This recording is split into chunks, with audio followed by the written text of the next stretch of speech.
வாழ்க வளமுடன். இன்றைக்கி நம்ம சேனலில் திருவள்ளுவர் சொல்கிற சில பொன்மொழிகளை பார்க்கலாமா? மனதில் எவ்வித கெட்ட சிந்தனையும் இல்லாமல் இருப்பதே சிறந்த அறமாகும். மனதை அது போகும் போக்கில் செல்லவிடாமல் நல்ல வழியில் செலுத்துவதே அறிவாகும். மன வலிமை, மக்களை காத்தல், விடாமுயற்சி, ஆட்சிமுறை, நல்ல நூல்களை கற்றல் ஆகிய 5ம் உடையவரே சிறந்த அமைச்சர். நல்ல செயலிற்கு மன உறுதியே வேண்டும், மற்றவை எதுவும் பயன்படாது. ஒருவரின் தோற்றத்தைக் கண்டு இகழாதே. பெரிய தேருக்கு சிறு அச்சாணிதான் முக்கியம். தன்னை விட தன் குழந்தைகள் அறிவுடையோர் என்றால் பெற்றோருக்கு அதுதான் மகிழ்ச்சி. அன்பு இருப்பதுதான் உயிருள்ள உடல். அன்பு இல்லாதது வெறும் எலும்பும் தோளும் தான். அடுத்தவர் பொருளை திருடலாம் என நினைப்பது கூட தீமையானது. உயர்வான சிந்தனையை உருவாக்கு.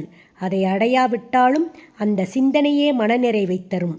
உன் மனம் ஏற்றுக்கொள்ளாத எந்த செயலையும் யாருக்கும் சிறிதளவு கூட செய்யாதே. வாய்மை எனப்படுவது மற்றவர்க்கு ஒரு தீங்கும் தராத சொற்களை சொல்லுதலாகும்.